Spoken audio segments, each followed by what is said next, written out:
എറണാകുളം അങ്കമാലി അതിരൂപതയിലെ വിമത വൈദികർ ആഹ്ലാദ നിറവിലാണ്. പുതുതായി ചുമതലയേറ്റ arch bishop Mar Joseph Pamplany നൽകിയ ഓഫറുകളൊന്നുമല്ല ഇവരെ സന്തോഷിപ്പിക്കുന്നത്. 21 വൈദികർ അരമനയിൽ അതിക്രമിച്ച് കയറിയ കലാപം പോലെ ഒന്ന് മുൻപും പിൻപും ഇതുവരെ ഉണ്ടായിട്ടില്ല. ഇത് ഒരു ലോക റെക്കോർഡാണ്. കൂടാത്തതിന് പോലീസിനെ കൈകാര്യം ചെയ്തതോർത്ത് വിമത വൈദികർ ഇടയ്ക്കിടെ പൊട്ടിച്ചിരിക്കുകയാണ്. SIA വരെ പാഠം പഠിപ്പിച്ചിട്ടും കേസെടുത്തതെന്നല്ലാതെ ഒന്നും സംഭവിച്ചില്ലെന്ന് വിമതർ പറയുന്നു. അതിരൂപത കേന്ദ്രത്തിൽ വിമത വൈദികർ അഴിഞ്ഞാടിയത് മറയില്ലാതെ ലോകം മുഴുവൻ കണ്ടതാണ്. ഗുണ്ടാപ്പട ഗേറ്റ് പോലും കട്ട് ചെയ്ത് മാറ്റി. സഭാധികാരികളെ ഭീഷണിപ്പെടുത്തുന്ന പോലെ പോലീസിനെ കൈകാര്യം ചെയ്യാൻ ഇവർ ശ്രമിച്ചാൽ പോലീസ് വെറുതെ ഇരിക്കുമോ?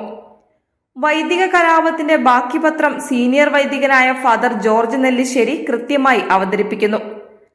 ജനുവരി 9 വ്യാഴാഴ്ച വൈകിട്ട് മുതൽ 11 ശനിയാഴ്ച പാതിരാത്രി വരെ എറണാകുളം അതിരൂപത ആസ്ഥാനത്ത് അരങ്ങേറിയ വൈദിക കലാപത്തിന്റെ ബാക്കി പത്രം എന്താണ്?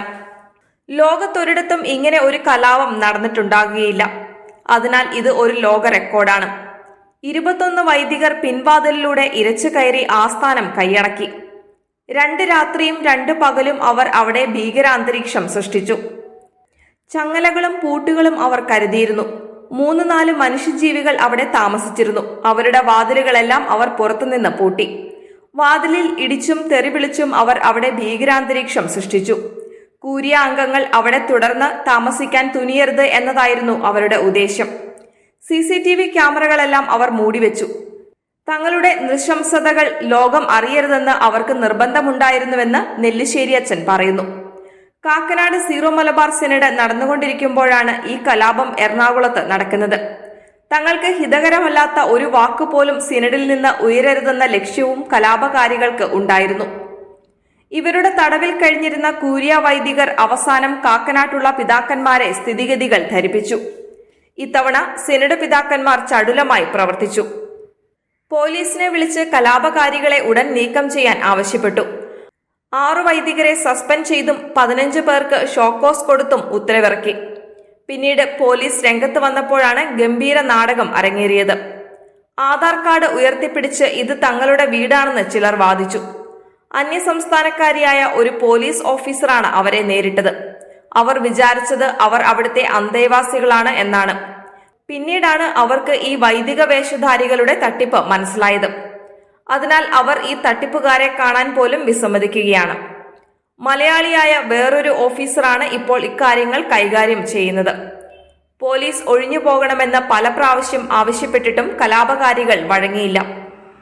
ഗത്യന്തരമില്ലാതെ പോലീസ് അവരെ ഒരു കണക്കിന് പുറത്തു കൊണ്ടുപോയി ബസിലിക്കയുടെ മുറ്റത്ത് ഇറക്കിവിട്ടു.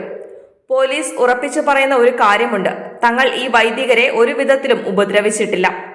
എന്നാൽ രാജൻ പുന്നയ്ക്കൽ എന്നൊരാൾ ഒരു SIയുടെ പുറത്തേക്ക് ചാടി വീണു. അദ്ദേഹം നെഞ്ചിടിച്ച് വീണ് 3 വാരിയലുകൾക്ക് പരിക്കേൽക്കുകയും ചെയ്തു.